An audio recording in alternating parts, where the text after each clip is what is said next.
What the fuck was that? Oh, man, he got some music on the show, bro. You gotta warn us before you start adding shit, Manny. Welcome to the post-game show.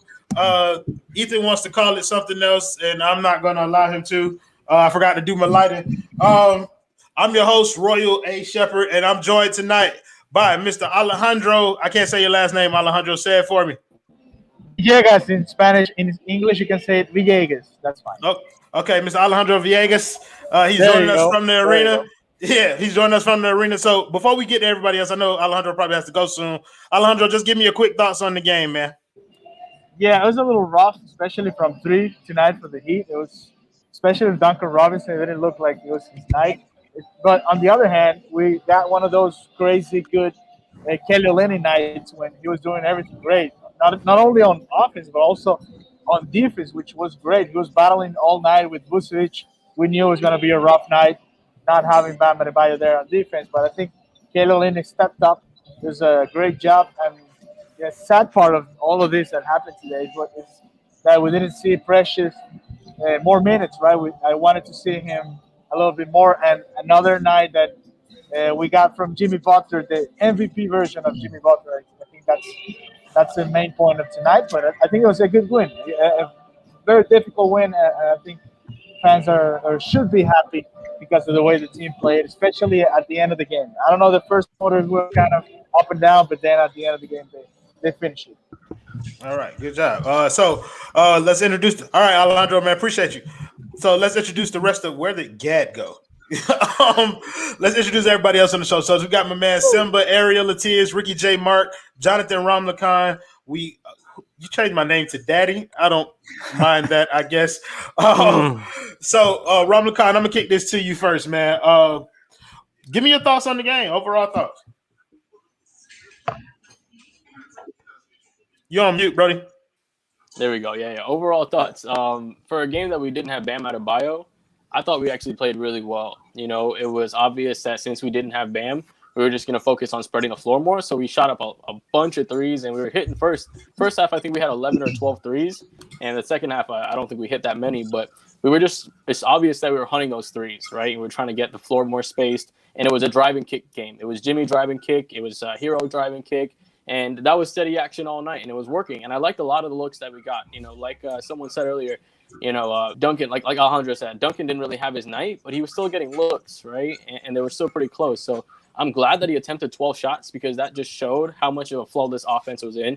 So it's nice to see that even if we don't have Bam, Jimmy's the alpha. We don't really have to worry about that. He almost had a triple-double. I think he was 1 rebound away from the triple-double, or 2 rebounds away from triple-double. But Jimmy Butler, phenomenal night. You know, Eric Reed kind of calls him like the running back of the game. So when we're up like 5-6 points and we just need a guy to run down the clock, it's going to be Jimmy time, right? He's just going to go there, pace, drive to the rim, finish, or draw foul, right? And that's what he's doing all the time. You know, just like Eric Reed said, it's like a running back. So it was good to see Jimmy have a good game. I felt like we played pretty well. We could have expanded that lead a little bit more if we shot more, hit more of those threes that we got.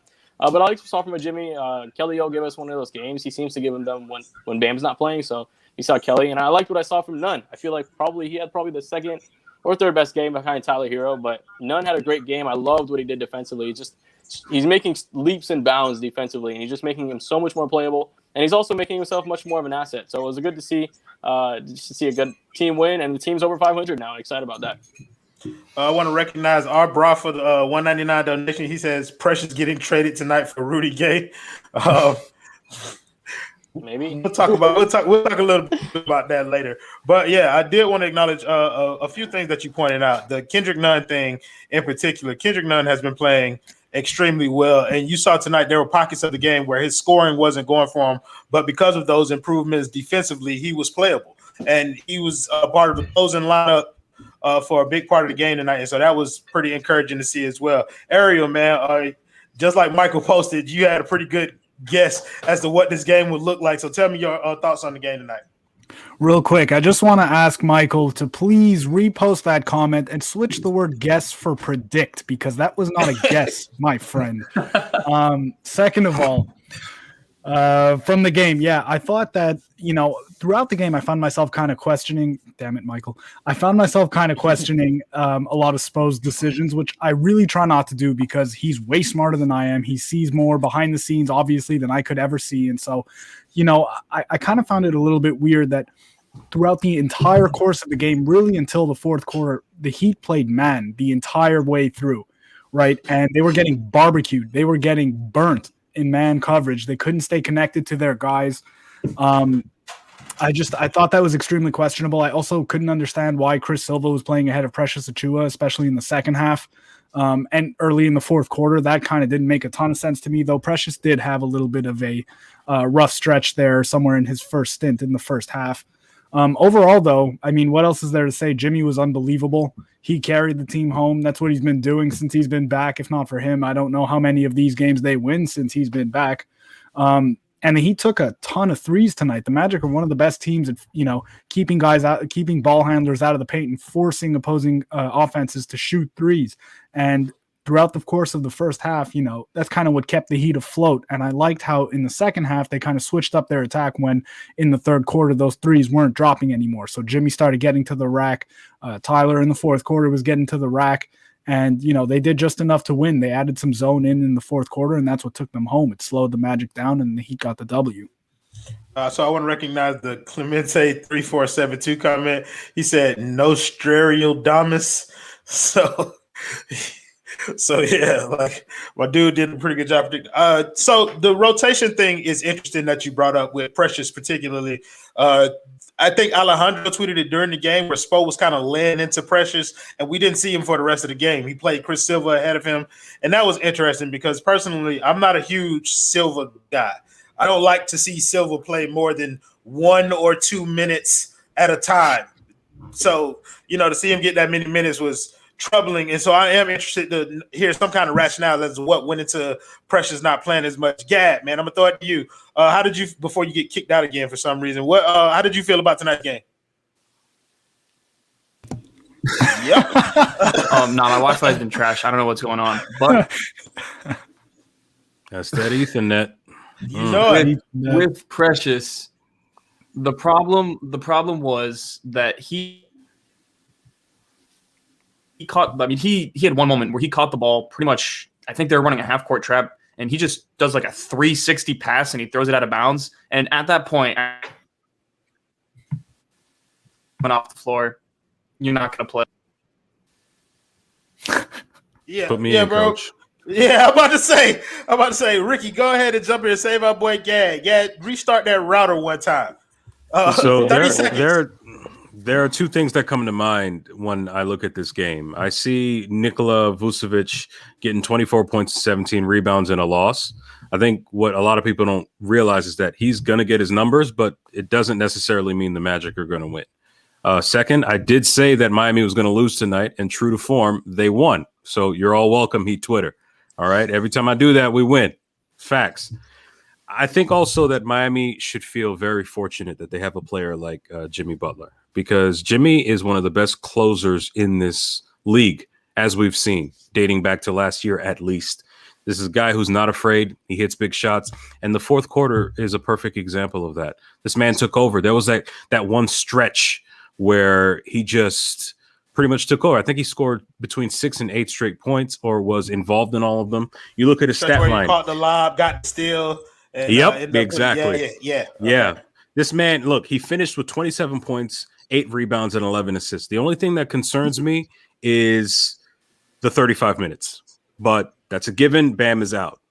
But considering what Butler is willing to bring, actually, you know what? Here's what I'll do. Can our super producer put the standings up? Because I do bring this up after every game, and I have been doing that as the Knicks have been higher up on the thing.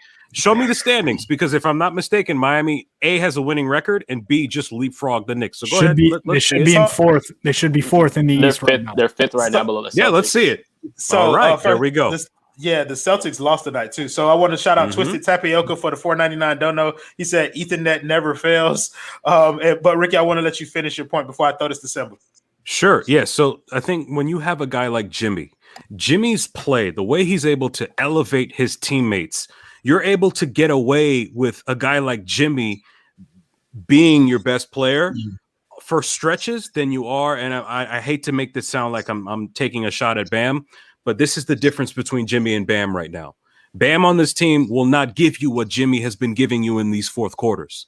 He has the capability and he has the talent to do it, but at this point in his career, he's not there yet. Can he get there? Yes. But Jimmy Butler, the way Jimmy plays in the fourth quarter is why this team has a puncher's chance, because they follow his lead. I wholeheartedly agree with that. Jimmy effing Butler, when you say his name, because Jimmy Butler, absolutely, he's the reason that we won this game. He refuses to let us lose close games like this, and these are games that we would have dropped absolutely without him playing.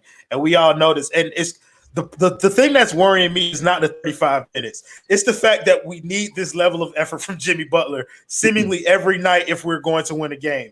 That's the troublesome part to me when I look at this roster. Simba, man, what did you see from the game tonight? I saw some ugly ass yellow jerseys. They claim that they're championship yellow. That's mustard haven't green. won one in 8 years. That's mustard. That's mustard yellow. I don't care what anybody says. It's not championship yellow. Yeah, I mean, basically what everybody else said, right? Like, without Jimmy Butler, we're not going to win this game. I think if Jimmy was out and Bam was in, I think we would have lost this game. To be honest, I don't see us winning this game. So it concerns me that Jimmy has to play at this level every single night, because the guy is not going to be able to get any rest this way, especially if he's going to be playing 35 minutes every single time. But yeah, man, Jimmy fucking Butler, right? Like, without him, there's no way we would have won this, especially since we were out rebounded. We don't play against the Orlando Magic well at all. I think in the last 10 games against Orlando, we're 5-5 now. So Jimmy fucking Butler, that's what I saw today. And some ugly ass yellow jerseys. No, the jerseys are nice, man. Damn it. You are drunk. Look, You're Canadian. You're Canadian. Yeah. You don't know. Yeah, exactly. Kick his ass out. So listen. So this, I think Ricky mentioned this, but this is the first time that this team has been over 500 all season, and so that's definitely a goddamn win. And I think everybody, wants to put a cape on Jimmy Butler. But let's talk about the guy who none of us seem to want to ever give praise to, who was another reason why we won this game, and that's Kelly Olynyk. And Ariel, you're going to talk about Kelly Olynyk because you're our resident KO basher. So go ahead, bro. Oh, geez. Okay. Well, I mean, he played really, really well tonight. I thought he stepped up to the plate, having the challenge of having to be the primary defender on Vooch. Kelly's had back-to-back, really, really strong games. It's fun to bash him. He's an easy target. It kind of feels like, because of the way that he plays and his style and his awkwardness and all of that shit, that he's kind of just, like I said, the easy target. But Triple J3, whatever that number was, has it right, man. I can't slander Kelly tonight. I'll look like a dummy. That was one of his best games of the season, which actually followed up his other best game of the season. I think in the last game before the break, he had 18, 10, and 7. Kelly was great tonight. I have nothing bad to say. Hope he keeps it up. That's about it. Yeah. See you in 5 games. On the second unit when we trade for somebody. Absolutely. He said what? I said he's going to look even better on the second unit once we trade for somebody. Oh, for sure. Sure. Yeah. You say he's gone, Ricky? No, I mean, what makes you think we wouldn't have to give him up in order to trade for somebody? No, I don't. I think the idea is that we need him more for the second unit. I think they like what Kelly does. I don't think that Spoelstra hates Kelly as much as we do. No. I think Ricky's overarching point is that Kelly is probably one of the players with the most value on our team. If we're going to make a trade for a serviceable player, then Kelly's going to be one of the contracts that we're going to have to consider. I mean, it depends either him. It kind of depends on who you're trading with. It depends on who you're trading for. But let's not talk about trade. Let's talk. But I do want to jump off of one of the points you made about Kelly being in the second unit. Let's talk about our second unit tonight. And Ramakan, I'm gonna throw this to you. Tyler Herro's game tonight. The bench unit kind of goes as he goes when Goran isn't playing as well as he could. So I want you to talk something about the efforts of those two primarily off of the bench. Yeah. So I mean, Herro came in and he had what you want him to do, right? There's times in the game where we just go on kind of offensive lulls, and Herro can just kind of set us up. And what he did particularly good this game was his driving kick game, right? We talked a little about earlier.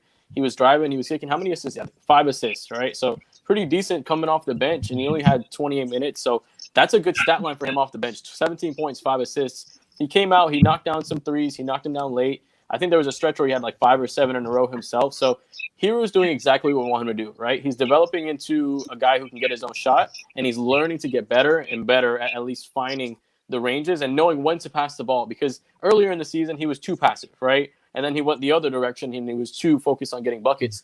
Now he's kind of learning to put both of them together. So it's going to be interesting to see how him and Goran develop off the bench together, because they really have a nice chemistry and they're both two phenomenal offensive players coming off the backcourt. Getting into Goran, he just had another, good game from Goran, a serviceable game. It wasn't NBA, playoffs Goran Dragic, but he still gave you what you wanted to. He gave us relief points. He was able to set up some other guys. And you didn't shoot any threes, but 3 or 6 from deep. So he gave us a couple of threes as well. So I felt like both these guys came off the bench, and this is something that's really going to help propel us moving forward, because we're going to have these two guys, Andre Iguodala, if Precious is that guy that comes off the bench or whoever. But those 3 guys are going to come off the bench and give Jimmy and Bam relief time. And if we end up trading for somebody and we still have those 3 guys, we're in really, really good shape moving forward. So the boy Manny in the background experimenting this shit on the post game show, changing the background. No. There is somebody else in here doing that. I don't know who it is, and I'm trying to figure out who. But I know who it is. I would not do nonsense like this. Okay. From the bro. Okay. Trust me. Okay, so Gad, I want you to talk about some about the bench as well. Talk about Goran, because while I kind of agree with Ramlakan, I kind of disagree in terms of the way Herro played tonight. To me, he's far too inconsistent. Especially, it's not game to game with Tyler. It's quarter to quarter. You don't know what type of player you're going to get, whether he's going to be on fire, with his shot, or he's just going to look completely out of place. Gad, where were you on Herro tonight? I was right there with you. The first quarter, I thought he played horribly. Very, very poor basketball, bad basketball IQ, no feel for the game. And then in the second quarter, it was the exact opposite. He looked fantastic. He was driving and kicking, like Jonathan said. It was really, really good. I was a big fan of the way that Herro was playing pretty much from then on. He played really good after that first quarter, and he helped win this game. They needed a little bit of a kick, and he was getting aggressive. So I was a big fan of Herro, the way he closed that game. His feel for the game was much better, but starting that game, it was rough. But that's what you want to see. You want to see him be able to bounce back and kind of get in rhythm and gain confidence. So I was happy with Herro. Okay. Part of me felt like Miami was shooting. They were too reliant on the 3-ball this game. Way too reliant. Yeah, Ricky, I'm gonna tell this. I think it was when we ended the game, it was over half of our attempts were from the 3-point line, and that to me, that blew my mind. We're not the greatest 3-point shooting team, and our best 3-point shooter is having an off night. What was that? I want you to speak something to the 3-point shooting and what you saw in that regard. What's interesting about this whole situation is that just a few short years ago, 49 3-point attempts was considered an NBA record. Now it seems like this is the new NBA. I think Miami was closer to an off night than just being, whatever. Guys just weren't hitting their shots. If we want to run down, Kelly took 8, Duncan took 12. That's expected because, Tyler took 1. He took 7 threes. He only hit 1.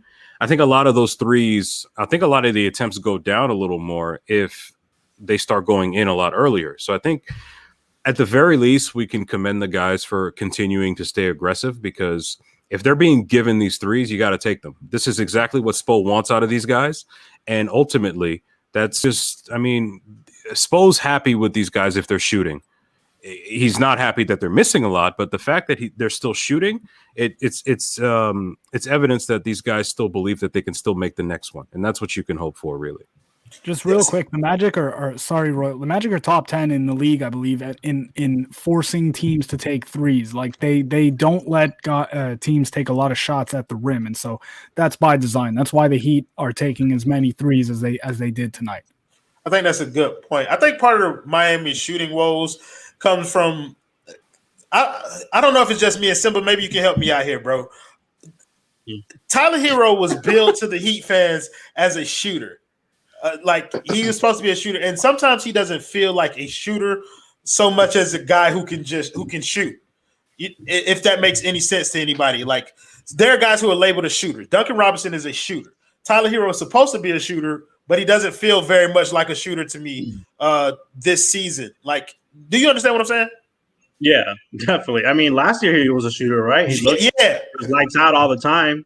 I mean, I always think about that 76ers game where everybody was like, no. Oh, yeah, right? Like, this year, I think what happened definitely was that they wanted him to do a lot more, right? They honestly thought that he could take the next step this year, and it was a big step that they were asking to take, and it just didn't go that way. So I think that kind of plays a role into his shooting woes. He's still adding a bunch of things to his game with his passing has gotten a little bit better. I mean, but I think he's still a shooter because even when he's having a bad game, it doesn't affect him, right? Like, he's still shooting. I think there was only 1 or 2 games this year where we actually saw him physically stop and, try to measure the distance and everything and hold the ball for a few seconds. But he's fine. I mean, he's gonna get back to it at some point. He's gonna have Jimmy in his ear telling him, shoot the fucking ball, and so I'm not too worried about him being a shooter. Yeah, I think what you're speaking to is Tyler's confidence, and I think it was Ethan who tweeted tonight. He says when Tyler is confident, he plays with like a bounce in his step. And I kind of quote tweeted and said, yeah, but when he's not confident, he plays like a fucking G leaguer, like that. And that's where I am with Tyler Herro. Like, I mean, I see the growth in his game, but sometimes there are lapses. In last year, I just don't feel like there were as many. I felt like he was always confident, and even if he had a bad game, like, I never felt like it would stack up. This year, I think I'm feeling more so like the games will stack up because his confidence is taking hits from all things. Maybe it's trade talks, maybe it's the missing shots. It could be a lot of things. I think the reason it's happening is because we're making him do everything on ball now, right? We're asking him to dribble, shoot. Like Sim was saying, he's asked to be doing more. So now instead of trying to come off of a screen and Jimmy find him for a 3, he's the guy running the pick and roll, right? And he's going to have to do these. He creates harder threes for himself. So he's doing these step back pull up threes or these mid range jumpers. So his jumper is declining percentage wise, right? Because he's taking harder shots. He's having to work to set up everybody else. Who other than Jimmy is going to set up Tyler Herro, right? Maybe Goran. He's not really a true point guard. Nunn's not really going to set him up, right? So Tyler Herro has to create his own offense, and that's what they're asking him to do more of this year. So, of course, his percentage is going to take a decline because he's creating offense for himself instead of somebody else creating offense for him. That's fair. That's a fair argument. So I want to get into something to talk of some of our other guys, the KZs, the Mo Harkless, the Precious Achuas. Gad, I'll throw this to you, and then I'm coming to Ariel after this. Pick one. As a matter of fact, I'll pick them for you. I want you to talk something about KZ. KZ got the start tonight, but he got like 3 fouls in 5 minutes. He had a bright spot where he hit the 3 or whatever. Mm-hmm. But just talk about what you saw from KZ tonight and how you're feeling about him after all the hype he got early in the season. Yeah, I mean, with KZ, it's like, listen, I want to see him succeed, and I want to see the team succeed at the same time. And I don't think the way where he is right now and where the team is, I don't think those two are going to coincide. I think he's someone that's going to need reps, whether it's at some point next season, over the summer, whatever. He's just a young guy that doesn't really understand NBA basketball yet. He'll get there. He has the physical tools. Like, I still see flashes there, but it's just not all the way there. I think he's just like, we say it time and time again on this post game, but like G League reps would be so good for him because he really just looks like he does not understand exactly what is going on sometimes. Like, his rotations are a little bit off. It looks like he's playing as if he thinks he has 15 fouls instead of 6. And sometimes he's scared to attack the rim. So there's potential there. I just wonder if the potential for his timeline aligns with what the Heat are trying to do. Because if another team sees that potential, maybe they jump on that. But, I mean, I'm fine with him being on the team. I just don't know if he's necessarily that playable. Like, I was happy with what Mo gave us tonight over what KZ did. Mm-hmm. So I really like this comment, and I'm gonna let you jump in after that. I didn't see who was talking about. Whoever wants to. Marco's comment says Tyler's a 2.5 level scorer, and it's crazy how the getting to the rim is no longer a word for him. He still has to work on getting more free throws. I'm not worried about his 3-pointer, and that is fair. He has improved in terms of finishing around the rim and all that. But I don't know. I think maybe my expectations were a little higher. For what he could have, the leaps that he could have made this season. Maybe that's affected my opinion of him. I had to sit down like that long. It's been almost like 3 weeks consecutively where I had to sit off and just like think about my takes on the Heat game. So I've been a lot more measured recently. I don't know if that was Ricky. Yeah. I think here's the thing. I think a lot of us are used to seeing guys get drafted and then be difference makers out the gate.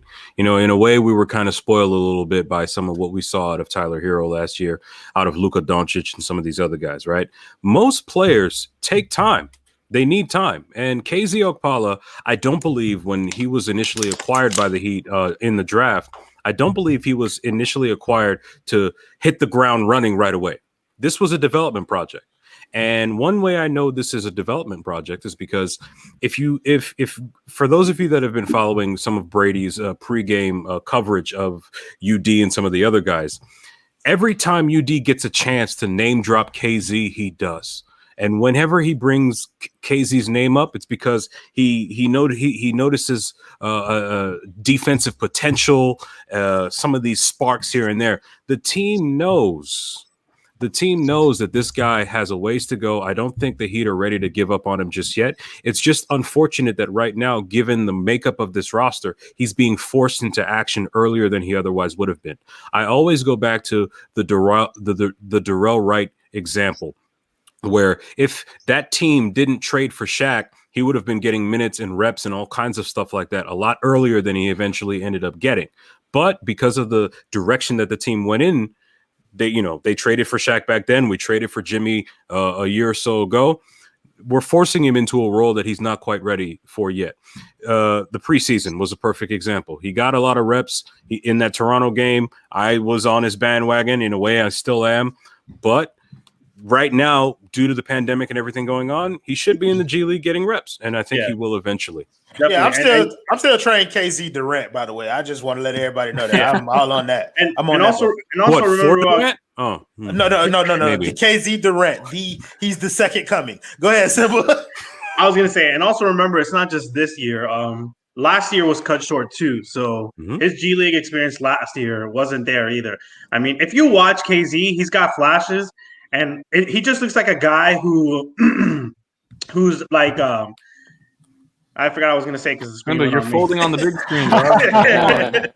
You see, that's what happens to KZ. That's what happens. Okay, to KZ. So what I was going to say is, he just looks like a player who relies on his athleticism. Like when he's out there, that's all he's relying on. He's not reading the game. He's not, understanding what's going on around him.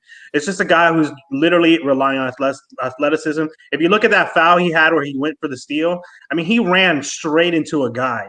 Like he honestly thought he was going to get it, a clean, steal. But I think an experienced guy like Andre Iguodala, Jimmy Butler, even Kendrick Nunn has been doing on the steals. They don't do that. They don't run into a freaking player trying to get a steal like that. So it's just a guy who's raw.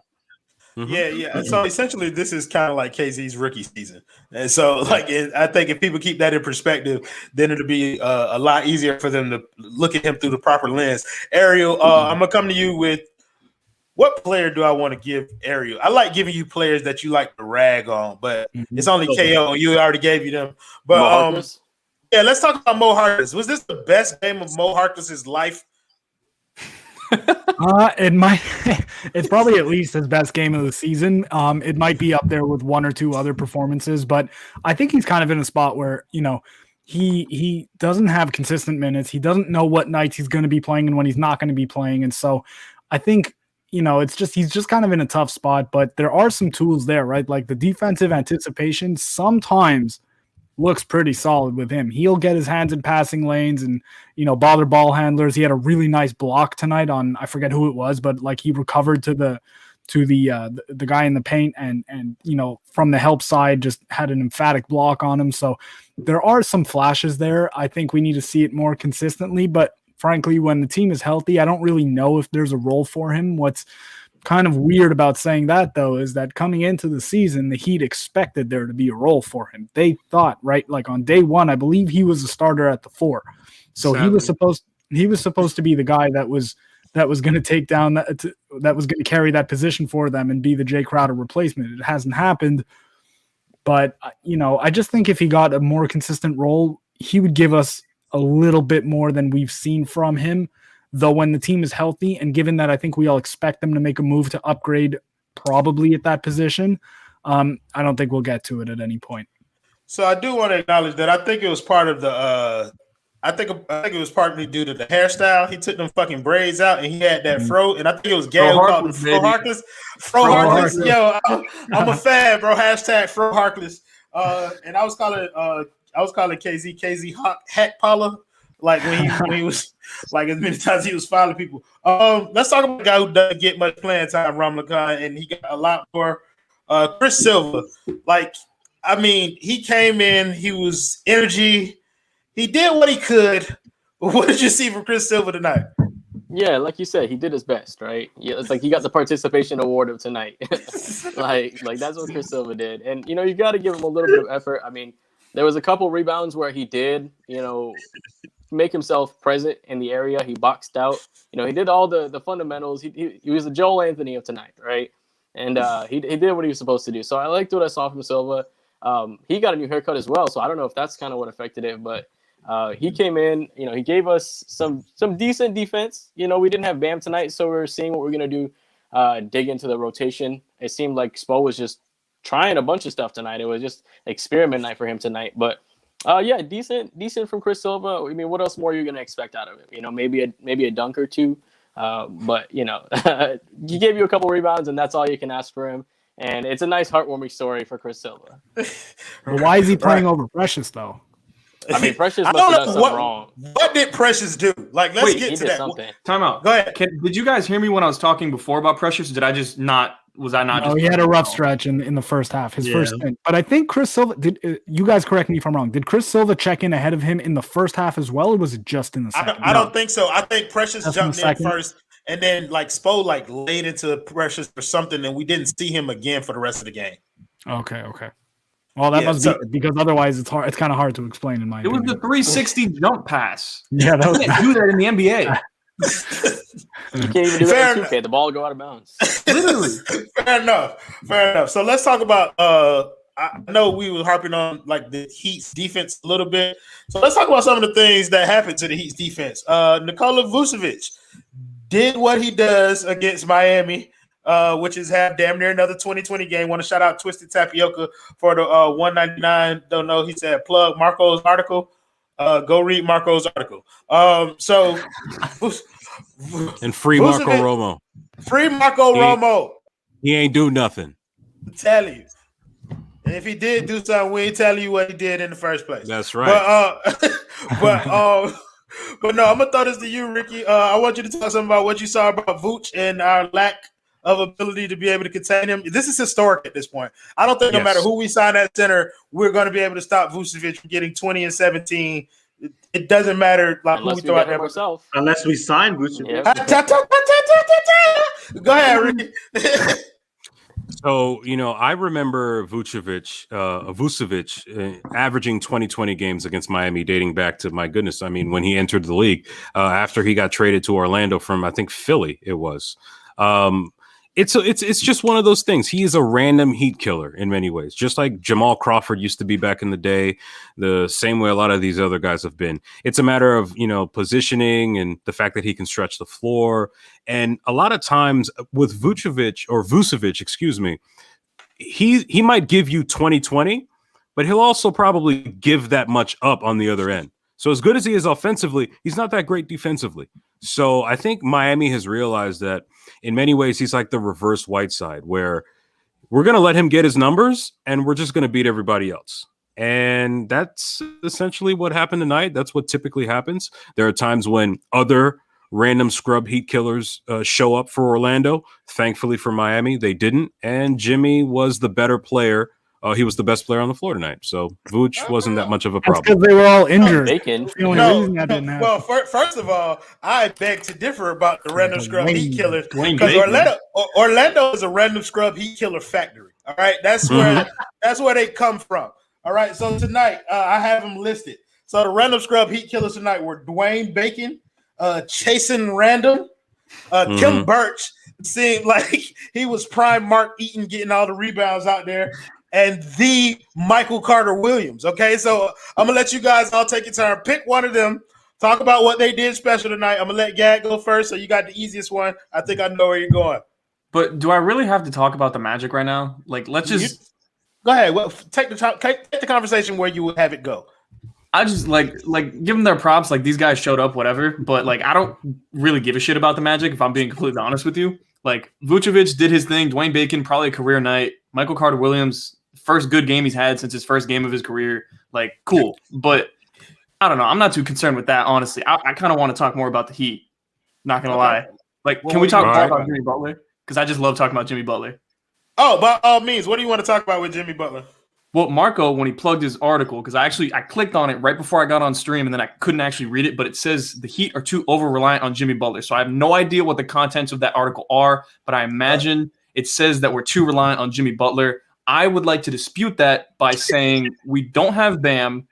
He's our all-star max player, and we needed someone to take us home tonight. Like, I think we overemphasize how much we rely on Jimmy too much when he's the max guy. Like he's the one that needs to be doing these kinds of things. Maybe you don't want to have to rely on that, but I'm not really going to say, oh, we're getting too much from Jimmy. Like we need to slow down on Jimmy. Jimmy's doing this because he wants to win. I just give Jimmy's credit where it's due, but it's frustrating when we kind of say we're relying too much on Jimmy. So I want this to be like a free-flowing conversation when we do this. So feel free to jump in, anybody with your opinion. But my point, I think where I am with that is, I think the part that you mentioned that where most Heat fans lie is we shouldn't have to rely on Jimmy Butler to do this. Like at this point, has he passed Dwayne Wade in most triple doubles in Miami Heat history already? Like so. We need these types of games. He hasn't already. Like I think what they're talking about is how much we have to rely on Jimmy Butler playing like this in order to win games. Like it's not so much, we don't want him to do it. Like it's cool. We would like for him to do it when and not win a game by 6 points. We would like to come in a more comfortable win. I think we also need to be realistic with the situation at hand. We need to be understanding of the cards we've been dealt. Look at the roster that we have. I've been saying this all season. Okay, Jimmy Butler and Bam Adebayo are the only all-star caliber players on this roster. I mean, Tyler Herro is not ready yet. He's still got a few levels to get to. He's a good young player, but we have to understand what he is. Goran Dragic is gonna continue to do this. He is not 25 years old anymore. These are your key core players. KZ Okpala isn't ready. We talked about him. Kelly Olynyk has a good game every 5 games. Kendrick Nunn has his ups and downs, but again, he's prone to inconsistencies. This is the team that you have. So if Jimmy Butler is the guy you have to lean on, then Jimmy Butler's the guy you have to lean on. It's because we don't have anybody else better on this team. I mean, if Bradley Beal were here, Jimmy Butler wouldn't be averaging almost a triple-double every night. If Victor Oladipo arrived here in a trade for Kelly Olynyk or somebody else, for him and PJ Tucker, we wouldn't be relying on Jimmy Butler like this. His usage rate is going to go up if the team around him isn't as great or as talented or prepared to win yet. That's just, I don't understand. That's completely fair. That's completely fair. Matt, where are you, bro?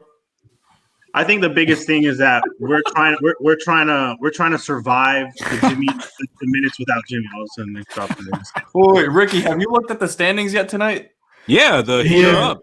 Gad, your internet actually failed at the time, so you probably don't remember this. But at the very beginning of the stream, I was very clear. I was like, "Hey, show us the standings," because I do this every night. I pull it up. Thank you. And that's all I wanted to hear. Before we let Matt go, Ricky, could you do me a favor and read that dono for me, please?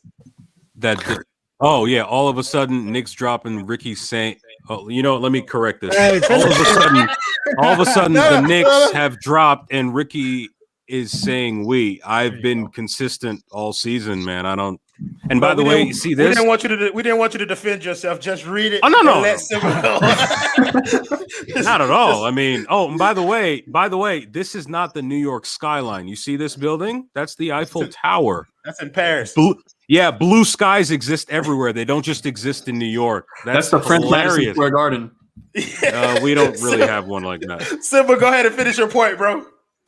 Lord. What were we talking about? We're talking about Jimmy Butler and how much the team has to rely on. Yeah. I know. I think the biggest thing is that Oh. how we try to survive Jimmy less minutes, right? Like whenever Jimmy's on the floor, we just look horrible. And I know that Jimmy's the max guy and blah blah blah blah blah. But it didn't look that way last year. When Jimmy was off the floor, Goran Dragic stepped up. He looked like a 6th man of the year candidate, and our bench looked amazing. We had a top looking bench. We don't have that anymore.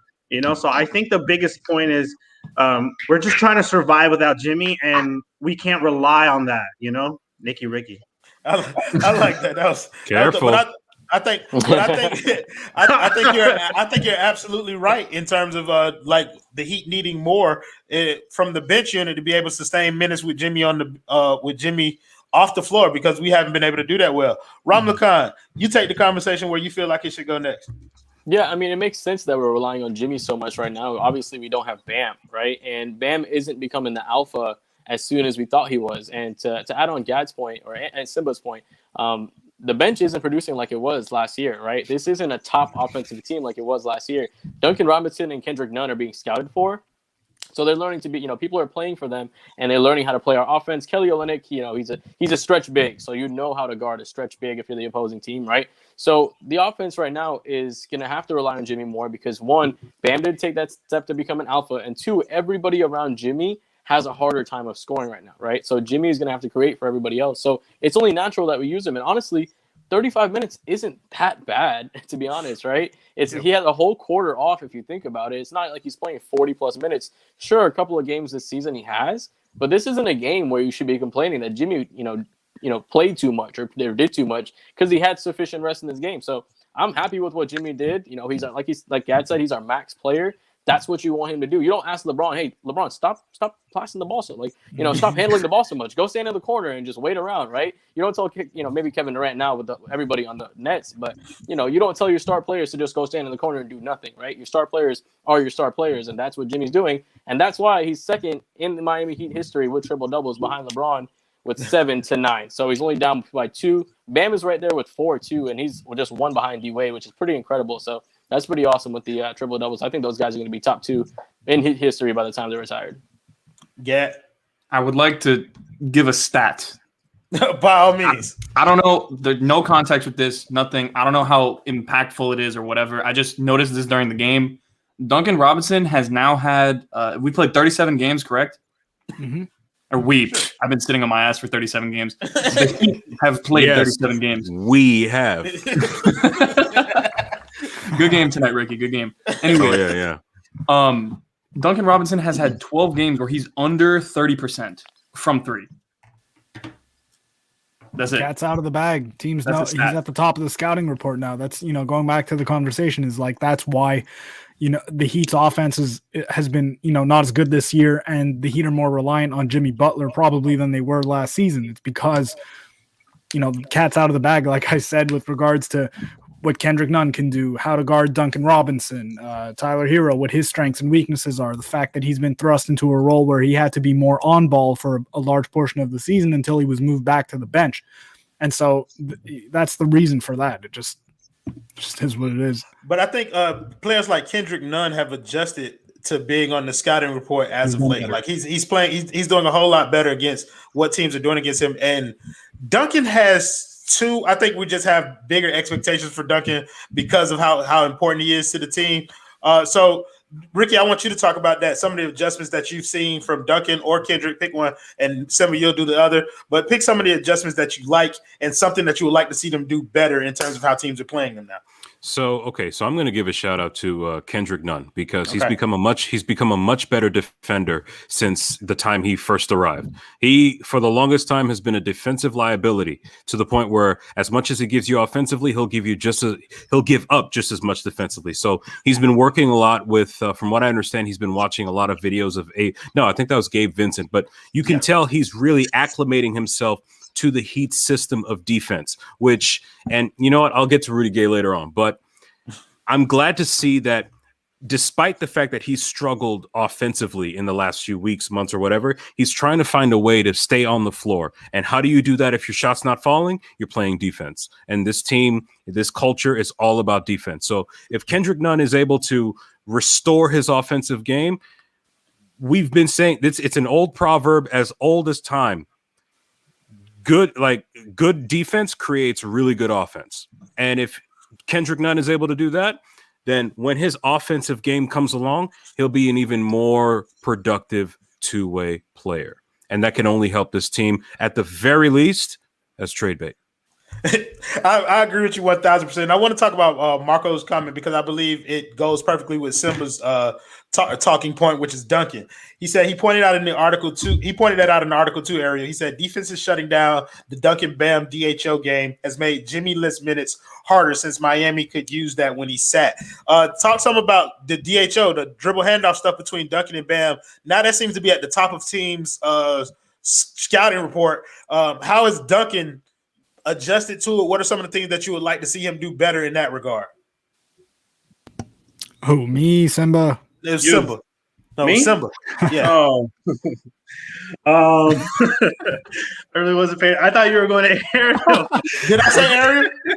Well, Yeah, he read my name in the comment, but he was referring to you. I yeah. can, whatever you guys want to know. Go ahead, Ariel. Go ahead, because you're more prepared. I would say that the counter to that would be for them to still run the dribble handoff, but for Duncan to look to actually take the ball to the rack a little bit more, or at the very least, because I don't think he's really there yet, take a couple dribbles inside the 3-point line and use the pull-up jumper, much like Tyler Herro does. We've seen him add some of that to his game this season. He's been a little bit better with that. We didn't see that almost at all last year.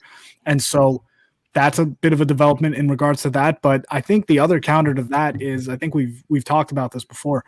Bam on the dribble handoff, when Duncan's man fights over the screen or Bam's man shows hard on Duncan, Bam just needs to turn to the rack and take that ball to the basket, because it's an almost unguardable action if he decides to do that, because defenses have to start adjusting. Then Bam's man can't, or Duncan's man can't show as hard on Duncan, and so it's either an open 3 for Duncan or it's a lane to the rack for Bam, which is going to result in a hoop or free throws. So those are 2 adjustments that he can make to fight that. Yeah, can I add something? Robin. I want to see more offensive sets for Bam. I think if we can unleash Bam a little bit, make it a little bit easier for him, I definitely think that we can see Duncan have a little bit of an easier time, not having to create so much, because I don't think that that's his game. So I think we should rely a little bit less on that. It definitely isn't his game.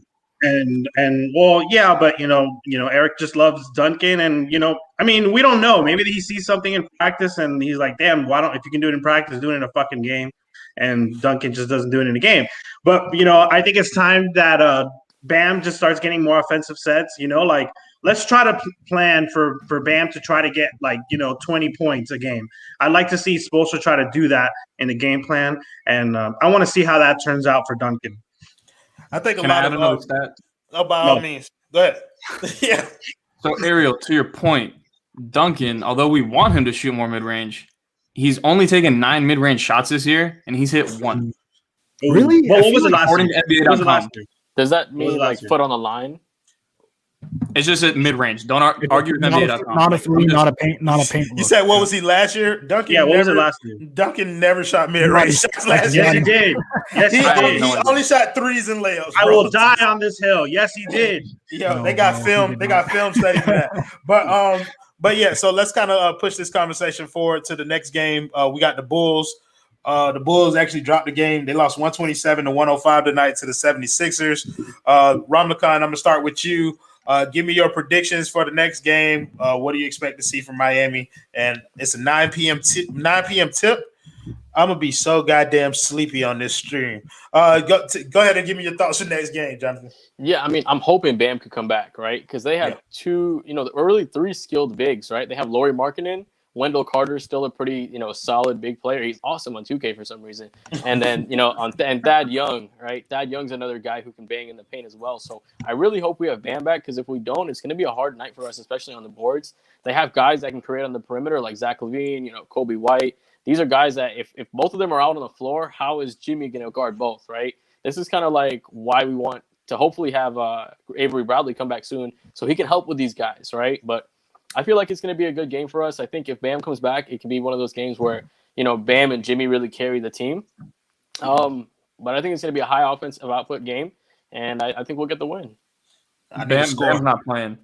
Bam's not playing? Yeah, he's not traveling to Chicago. Oh, shit.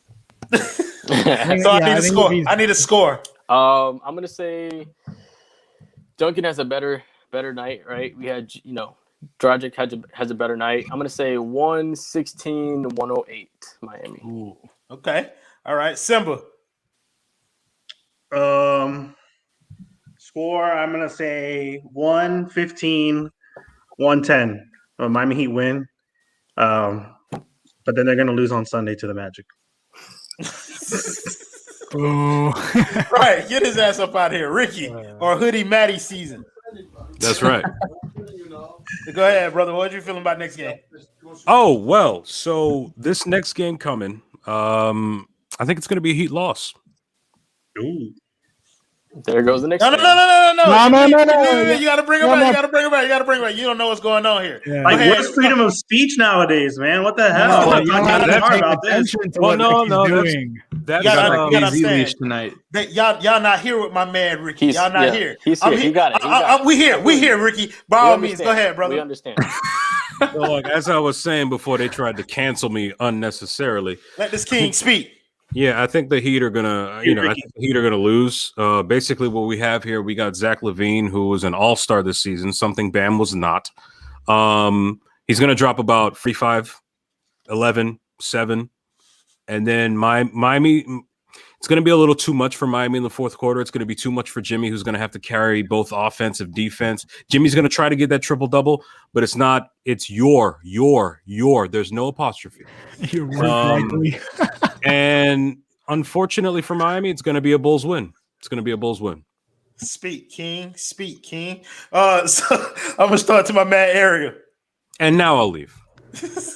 I'm going to go with a low-scoring game, second night of a back-to-back, no Bam. But I think the Heat will pull it off. They'll lock down on defense. They'll rely on that top 10 defense by defensive rating, which has been even better over the past 9 games, I believe. They'll win 98-94. Okay. All right. Gad? I think Goran, oddly enough, has a bit of a bounce back tomorrow night. Actually has probably, I'll say Goran goes for 20 tomorrow. I'm not going to lie. And I think Duncan maybe plays a little bit better. Herro also has a good game off the bench.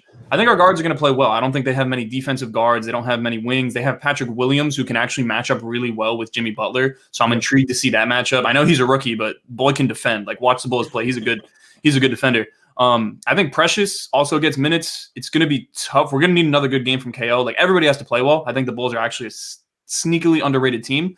But I think the Heat are actually going to win. I'll say they win 109-102. So you guys all missed the point that I thought somebody was going to hit. My boy Kendrick Nunn is going for 40 at the crib. We finna blow that weak shit out. The Heat finna win by 20. When does that happen? What do you mean? The boy Kendrick Nunn. When has he scored 40 in Chicago? 40 points. You heard me? He's from Chicago. Exactly. Yeah, but it's not the first time he plays in Chicago are either. blowing We're going to blow that shit out, Simba. We are blowing that shit out. We winning by 20. The Heat gonna win 190. No, I'm lying. The Heat gonna win. The Heat gonna win. That's the Heat jinx right there, bro. Because I'm a stud. Because I am a stud. The Heat win 110-90. But yeah, I think Kendrick Nunn balls his ass off. Of course, I believe Jimmy comes in there and dominates the game. I do believe that we get that work from Zach LaVine. That's something that I am fully anticipating, but I think the Heat gonna be able to pull that out. And yeah, I like us to win and get back-to-back wins, start the second half of the season right 2-0. So I'm with that. I'm with all the shits. Now, time to pay the bills. All right. So, Gad, tonight you're going to pay Biscayne Bay Brewing. Biscayne Bay Brewing. What can I say? You know, I would love to try the Tropical Bay IPA, but I have not been able to try that yet. I'll get to it eventually, and when I do, I will share with you how I feel about it. And I think you should drink it. Simba drinks it every time, I think, on stream. Cannot confirm that. But it seems like it's a great brewing company. They do a lot of great things with 5 Reasons. So go ahead and give them a shot because why not?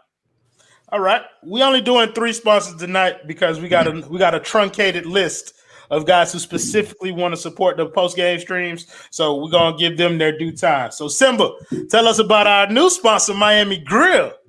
All right, guys. So you can't always guarantee a win, but you know Miami Grill is always a winning choice. If you love Miami, you love Miami Grill. Locations all over South Florida.